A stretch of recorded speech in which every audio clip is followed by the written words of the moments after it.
Buat kalian yang mau mensupport channel ini dengan donasi, atau emang sekedar mau beli mimin kopi, kalian bisa pilih antara Super Thanks atau Saweria.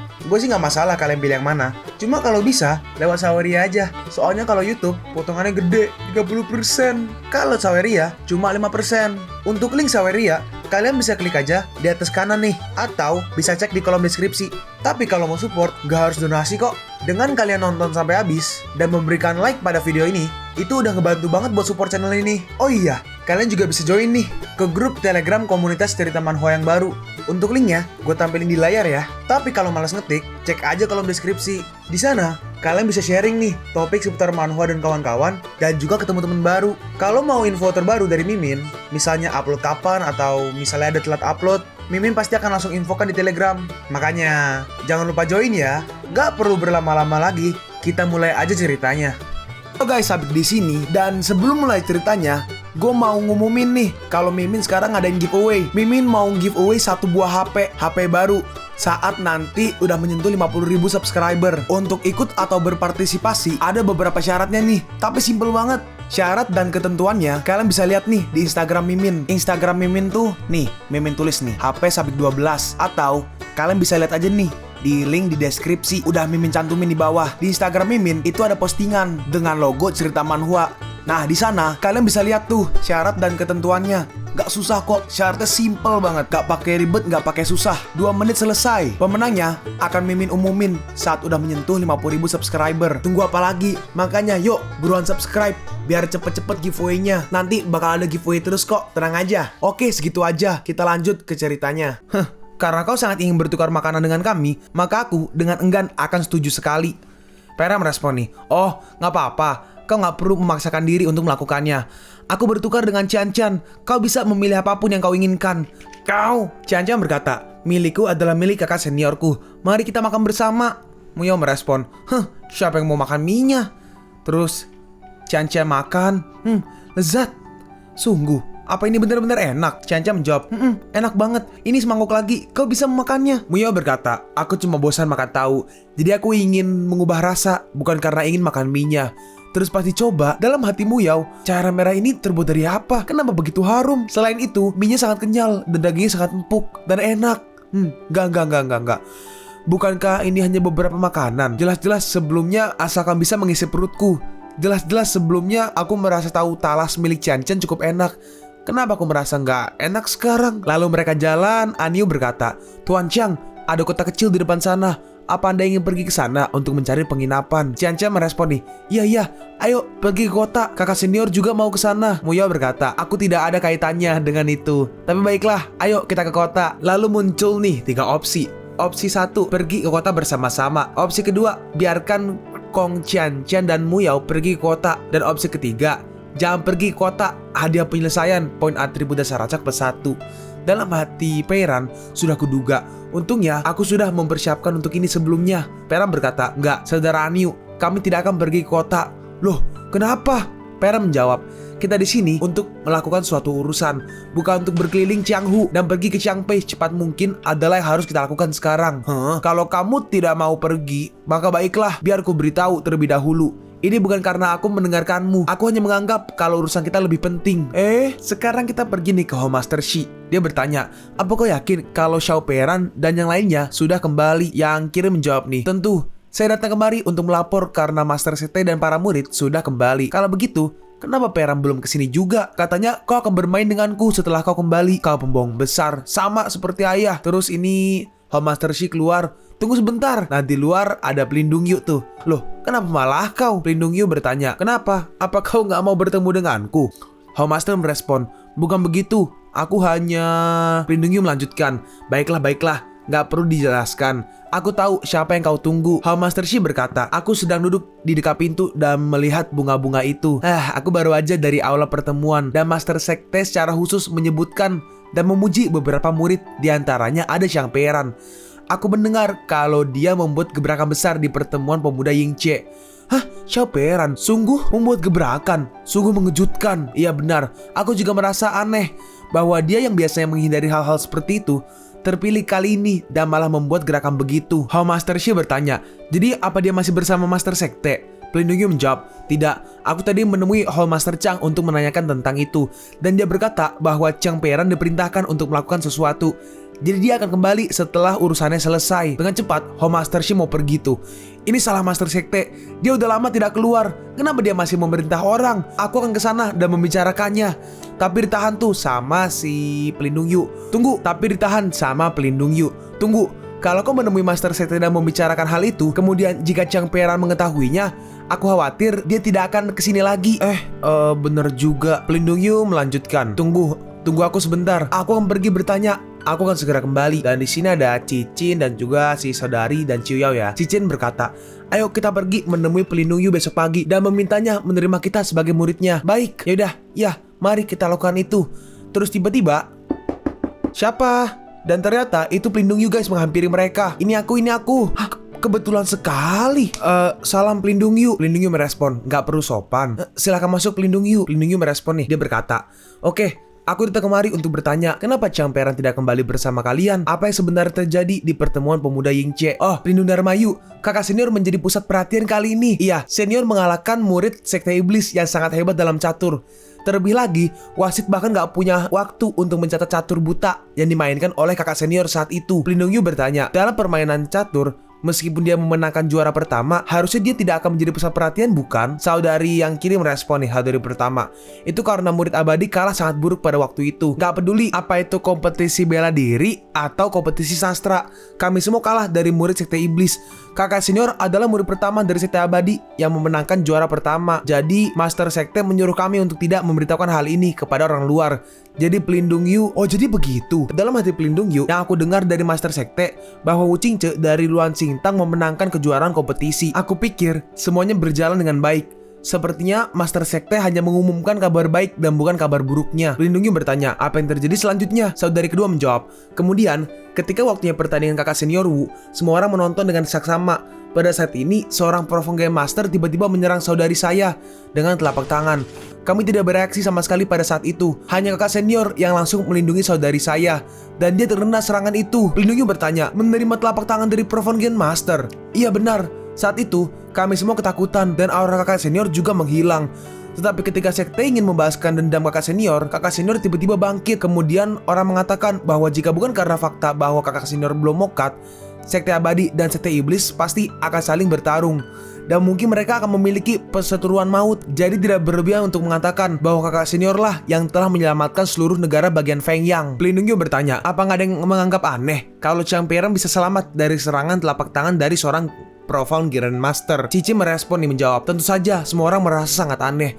Tetapi kemudian Master Sekte Quan dari Sekte Yan Yue menjelaskan, dia mengatakan itu karena dia khawatir dengan kakak senior. Yang memenangkan kejuaraan catur akan menyebabkan orang lain menyerangnya. Jadi dia memberinya sebuah baju artefak yang akhirnya menyelamatkan nyawa kakak senior. Oh ternyata begitu. Dalam hati Pelindung Yu, sebelumnya aku pikir aneh karena Chang Peiran berpartisipasi dalam pertemuan pemuda ini. Hal itu benar-benar tidak sesuai dengan perilakunya. Alhasil hal sebesar itu terjadi pada Sekte Han Yue kali ini. Ditambah dengan senjata ajaib yang didapatkan dari Hallmaster, ini benar-benar sebuah kebetulan. Chang Peiran ini sebenarnya bukanlah murid bernama biasa. Terus Qiu Yao, Cicin dan Qiu Yao dan kawan-kawan semua nih, mereka semua berlutut. Pelindung Yu bertanya, Qiu Yao, apa yang kau lakukan? Pelindung Yu, dari pertemuan pemuda ini, kami sangat merasakan kekurangan kami sendiri. Jadi kami ingin memujamu sebagai guru, Pelindung Yu, dan juga akan berlatih keras. Tolong terima kami sebagai murid Anda. Gak masalah menerima kalian sebagai muridku, tapi aku punya satu syarat. Sekarang kita pergi nih guys ke Anyu. Anyu berkata, Tuan Chang, gak jauh di depan adalah perbatasan Changpei. Menurutmu kota mana yang harus kita kunjungi terlebih dahulu? Pera menjawab, ayo kita pergi ke Kabupaten Suitong dulu. Saudara Anyu, apa kau tahu jalannya? Anyu menjawab, aku benar-benar tidak mengenal Changpei dengan baik. Biarkan aku memikirkannya. Terus dibuka map nih. Pera berkata, kita seharusnya berada di posisi ini sekarang. Kabupaten Suitong berada di posisi ini. Jika kita berjalan 10 mil lagi ke barat laut, seharusnya ada jalan resmi, ikuti aja. Anyu merespon, oh, apakah peta Changpei-mu digambar dengan indah? Hah? Apakah? Ya udahlah ya. Jalan ini juga terlihat sangat bagus. Terus keluar tuh Cian-Cian. Wah, ini bukanlah peta, ini adalah lukisan dari seorang master. Kakak senior, kemari dan lihatlah, peta ini sangat indah. Itu hanya sebuah peta, emangnya seindah? Hah? Iya, bukankah itu bagus? Ini gak buruk. Hei tuan, apa kau yang menggambar peta itu? Per menjawab, iya, itu aku. Wah, Tuan juga bisa menggambar. Kau benar-benar luar biasa. Jadi kau harus menerima aku sebagai muridmu. Muya berkata nih, aku sudah mengatakannya beberapa kali. Kau adalah anggota sekte iblis. Bagaimana bisa kau menjadikan orang dari sekte Tao sebagai gurumu?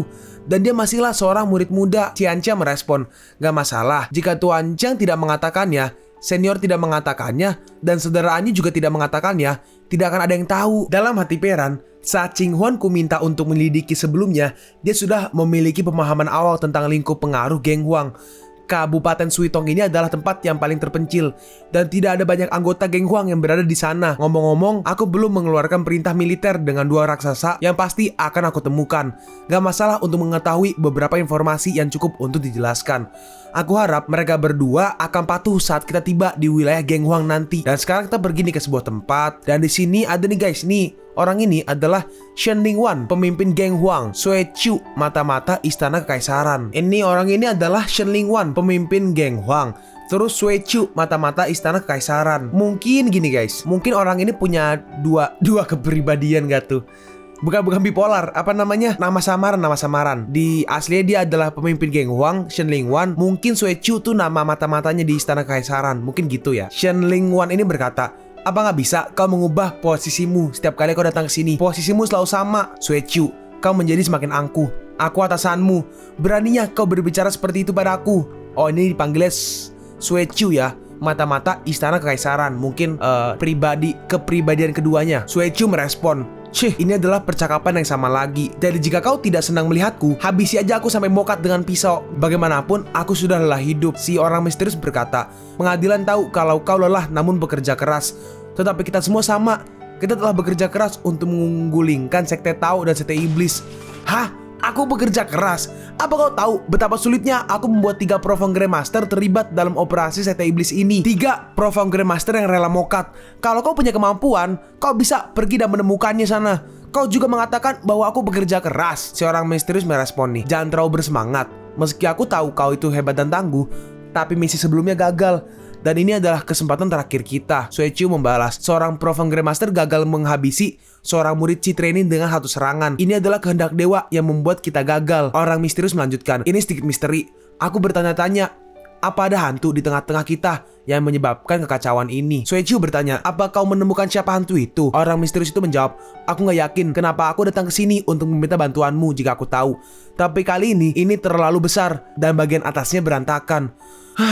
Siapa yang tidak akan terganggu dengan omong kosong ini? Mau bro? Nggak bro, nggak ngudut. Oh, alah, ayolah. Ya elah, isep sekali bro, mantep nih.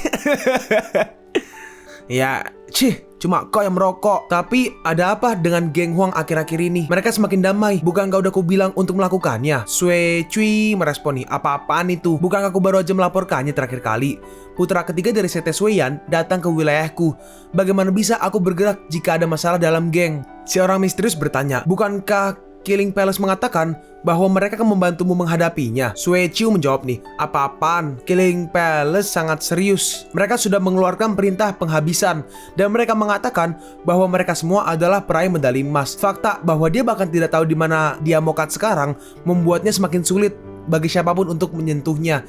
Dia jelas dilindungi oleh seorang master. Selain itu, sikap sekte Suiyan sudah ambigu dan aku pikir aku akan berhasil dalam satu gerakan di pertemuan Yingche. Jadi aku nggak ingin memprovokasi dia lagi. Tapi dia malah menjadi lebih sombong, beberapa kali menggangguku. Sial, aku nggak tahu apa yang sedang dilakukan di Chang Tian ini. Apa dia mengirim putranya untuk menggertak diriku ini?" Si orang misterius berkata, "Aku akan menyuruh seseorang mengurusnya untukmu ketika aku kembali." Sui Chu bertanya, "Setiap kali aku diberitahu kalau kau akan mengatasinya, aku akhirnya membersihkan pantatku sendiri. Aku tidak bisa melakukan pekerjaan ini lagi. Kapan aku akan diizinkan kembali?" Si orang misterius menjawab, "Bertahanlah dan kau bebas sebentar lagi." Sui Chu bertanya lagi, "Ketika kau mengirimku untuk menjadi mata-mata, kau bilang aku akan bekerja selama 3 tahun. Tapi apa yang terjadi? 3 tahun berlalu dan kemudian 3 tahun lagi terlewati. Aku awalnya adalah seorang pesuruh di sekte ini dan sekarang aku adalah tuannya. Dan kau menyuruhku untuk bertahan. Apa kau ingin aku mokat di sekte ini?" Si orang misterius menjawab, "Kita semua juga punya kesulitan masing-masing. Jadi jangan mengeluh. Emangnya aku gak punya beban?" "Terus apa langkah selanjutnya untuk pengadilan?" Si orang misterius menjawab, "Aku akan menghubungi Yong Chou lagi dan melihat apakah kita bisa bekerja sama." Bisakah ada burung yang baik di Yongzhou? Setelah kerja sama, orang-orang di atas berpikir mereka bisa hidup. Si orang misterius berkata, apakah nggak ada cara untuk melakukan itu? Jangan khawatir, atasan tidak akan diam aja jika orang lain menindasmu. Kalau kau berani bekerja sama dengan Yongzhou, kau harus membuat beberapa persiapan. Singkatnya, kau harus mengelola geng Huang dengan baik. Dan itu akan sangat bermanfaat bagi pengadilan nanti. Sui Chu merespon, aduh, kalimat apa sih itu? Aku jadi miris saat mendengarnya. Terus, apa ada lagi? Seorang misterius menjawab, iya, Istana Kekaisaran memintamu mencari-cari untuk memperluas kekuatan geng Huang ke selatan sungai Yangtze untuk meningkatkan pengaruhnya. Sui Chu merespon, oke, kalian bantu aku menghabisi putra ketiga itu dulu. Kalau tidak, jika kucing dan anjing bisa buang air kecil di kepalaku, bagaimana bisa aku menjadi bos? Orang misterius merespon, baiklah, bagaimanapun, sekarang rencananya udah gagal dan tenaga kerja luang. Aku akan memberitahu atasanku. Sui Chu merespon, oke, aku akan menunggumu untuk menepati kalimat ini. Apa ada yang lain? Gak ada, silahkan. Hei, hati-hati akhir-akhir nanti. Jangan mokat di depanku. Iya, jangan khawatir, aku tahu lebih baik dari dirimu. Oke, dalam hati Sui Chu, aku sangat lelah dan ingin pulang. Sekarang kita kembali nih ke Peran. Tuan Chiang, kita udah sampai. Nah, Pera merespon, terima kasih atas kerja kerasmu saudara Anyu. Qian Chiang berkata, ini adalah pertama kalinya aku datang ke kota kecil di Changpei. Pera berkata nih, saudara Anyu, tunggu aja kami di luar. Kami akan segera kembali. Anyu merespon, baiklah kalau begitu. Aku akan menunggumu di sini. Dan mereka pun masuk nih ke dalam kotanya. Dalam hati Peran, tampaknya orang-orang di sini hidup dan bekerja dalam kedamaian dan kepuasan.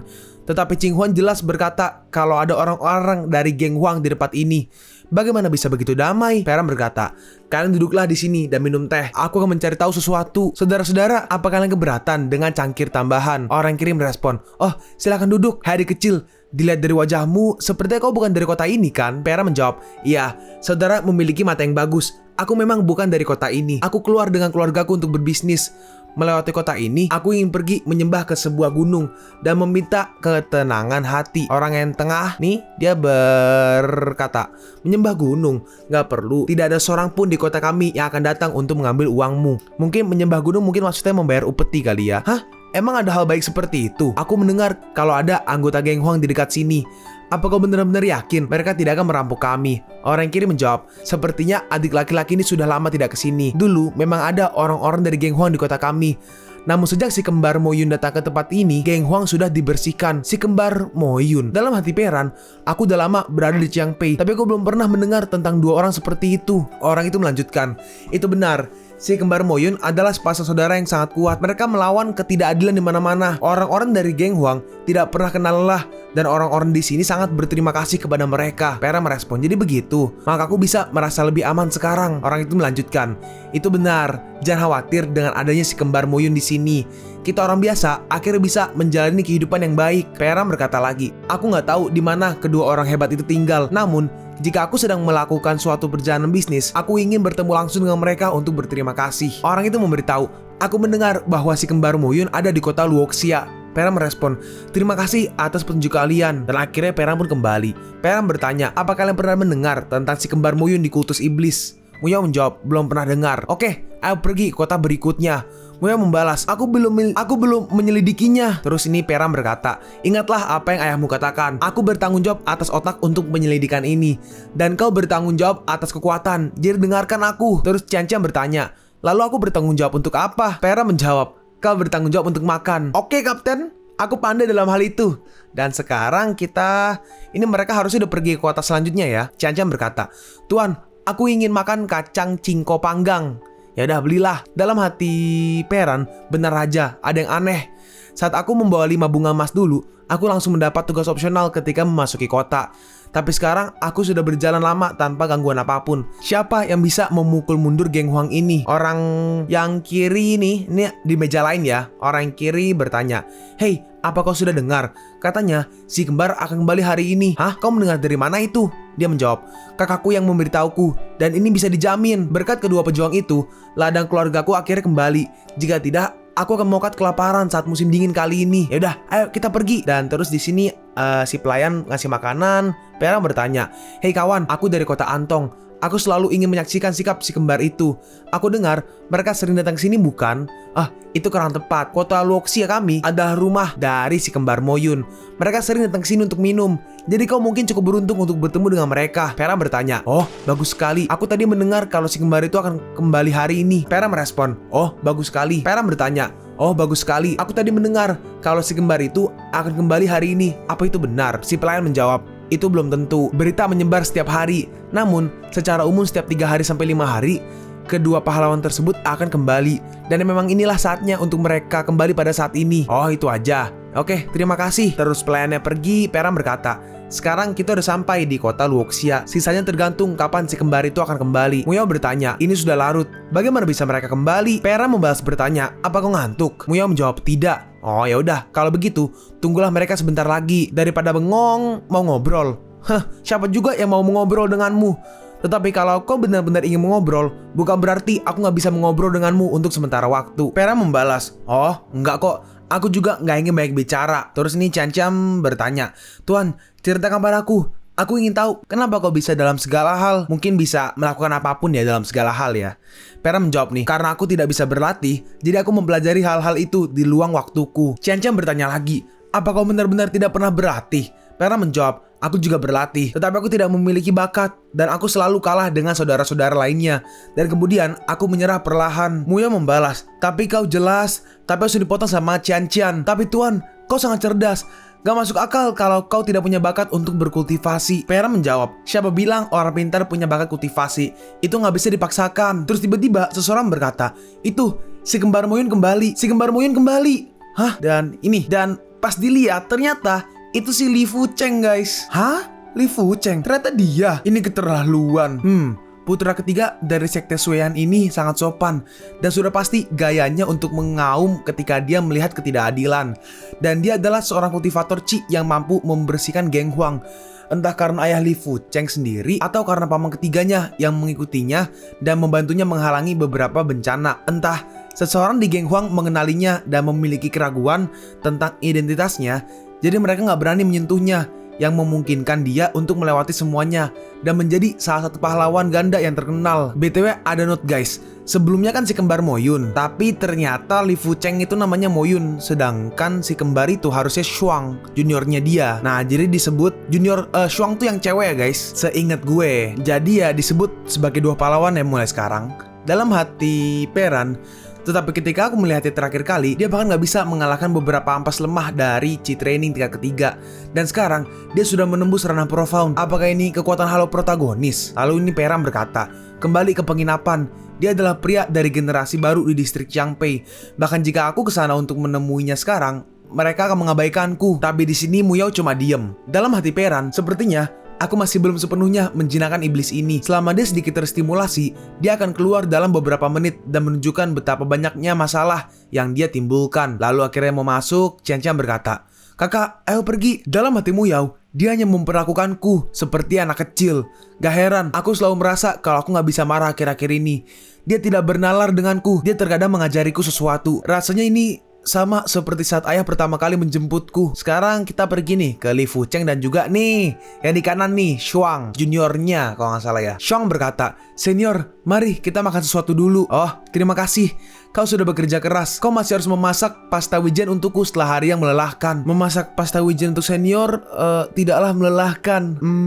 Terus tiba-tiba siapa? Dan ternyata itu adalah Peiran. Dalam hati Li Fucheng, nafas dan pakaian itu, apa mungkin? Li Fucheng berkata, "Saudara Wang, apa itu kamu?" Dalam hati Peiran, sial, dia bisa mengenaliku sekilas saat aku berpakaian seperti ini. Emang template protagonis miliknya benar-benar mendominasi. Peiran berkata, "Aku sangat tersanjung karena saudara Li masih mengingatku." Shuang berkata, "Salam saudara Wang, aku minta maaf atas ketergesaanku." "Gak masalah. Itu salahku karena tidak menyatakan namaku. Lama gak bertemu, hubungan kalian masih sangat baik." Saudara Wang bercanda kan? Li Fucheng berkata, Shuang, junior, cepat dan ambilkan semangkuk pasta wijen untuk saudara Wang." "Iya, akan kuambilkan sekarang." Terus akhirnya diambil. "Saudara Wang, silahkan duduk." "Terima kasih. Aku tidak tahu aku harus memanggilmu apa." Saudara Li atau Tuan Moyun? Li Fucheng merespon, Saudara Wang, apa kau tahu tentang semua itu? Pera menjawab, kau terkenal di seluruh Changpei sekarang. Siapa yang nggak tahu? Li Fucheng bertanya, sebenarnya aku hanya melakukan beberapa hal sepele. Saudara Wang, bagaimana kau bisa tahu aku berada di sini? Pera menjawab, aku turun gunung untuk berbelanja hari ini. Dan ketika aku melewati kota Luoxia, aku mendengar suara yang menyambutmu. Jadi aku hanya ingin mengobrol denganmu. Apakah aku mengganggumu? Tentu saja tidak. Apalagi aku selalu ingin mengunjungi Saudara Wang untuk berterima kasih. Sejak aku bertemu dengan Saudara Wang, aku merasa bahwa segala sesuatu di sekitarku menjadi lebih baik. Aku yakin kau pasti orang yang mulia seperti yang dikatakan oleh paman ketigaku. Peram berkata, sebenarnya aku datang menemui Saudara Li hari ini karena aku ingin mengajukan beberapa pertanyaan. Pertanyaan? Iya, aku mendengar kalau kau sudah lama berurusan dengan geng Huang. Jadi apa kau tahu kekuatan apa yang mendukungnya? Aku penasaran, apa Saudara Wang bisa memberitahu alasan kenapa kau menanyakan tentang geng Huang? Pera menjawab, untuk menghapus geng Huang. Dalam hati Li Fucheng sungguh mendominasi. Li Fucheng bertanya, apa anggota geng Huang sudah menyinggung Saudara Wang? Pera menjawab, tidak, ini lebih penting. Jika kau mengetahui sesuatu tentang geng Huang, jangan ragu untuk memberitahuku. Li Fucheng merespon, karena diminta oleh Saudara Wang, maka aku tidak akan menyembunyikannya. Aku ingin tahu, apakah Saudara Wang masih ingat bahwa aku adalah putra dari pemimpin sekte Suiyan? Iya, aku ingat. Nih, ketika aku masih belajar, paman ketigaku memberitahuku. Dalam hati Peran, aku pikir dia akan berbicara tentang ayahnya. Tapi tiba-tiba dia berbelok dan membicarakan paman ketiganya lagi. Paman ketiga memberitahuku bahwa sekte iblis ingin membuat permainan untuk memikat murid sekte Tao ke dalam perangkap, melemahkan kekuatan sekte Tao dari bawah ke atas. Tapi apa yang dikatakan paman ketiga jelas hanya kedok. Jika situasi seperti itu benar-benar diatur, orang yang mengatur situasi nggak boleh mencoba melemahkan sekte Tao. Itu untuk memprovokasi perang antara kebenaran dan kejahatan. Dalam hati Peran, paman ketiga ini memiliki penglihatan yang bagus. Peran bertanya, paman ketigamu berkata begitu, lalu apa alasannya? Belakangan, beberapa utusan dari sekte iblis datang mencari ayahku, tetapi mereka semua diusir oleh ayahku. Baru setelah beberapa pemimpin sekte iblis datang berkunjung bersama, ayah akhirnya tidak langsung membombardir orang. Peran bertanya lagi, apa bisa kau memberitahuku siapa pemimpin sekte iblis itu? Tentu saja bisa. Dalam hati Peran, dia setuju dengan sangat mudah dan gak perlu banyak usaha. Terus dibisikin tuh, Peran berkata, terima kasih, aku akan memanfaatkan informasi ini untuk menumbangkan geng Huang. Li Fucheng melanjutkan, selain itu, aku mendengar dari paman ketigaku bahwa seseorang dari Istana Kekaisaran datang untuk mencari ayahku. Dalam hati Peran, Istana Kekaisaran, ada orang-orang dari Istana Kekaisaran yang terlibat dalam masalah ini. Ada 12 negara dan 24 negara bagian di benua Xuanlong.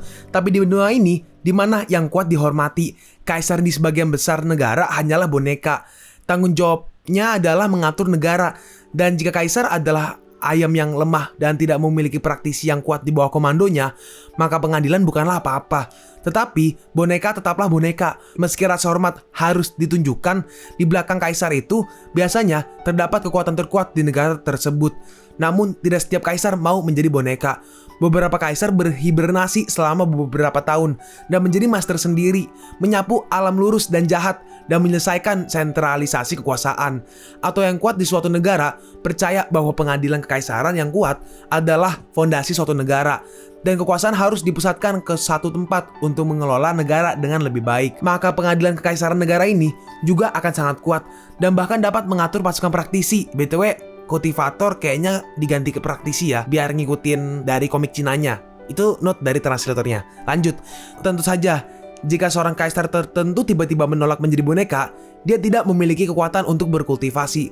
Dan para praktisi di negara tersebut atau kultivator tidak setuju dengan pentingnya pengadilan. Apa yang bisa dilakukan saat ini? Membuat masalah, mengadu domba fraksi jahat dan baik untuk saling bertarung.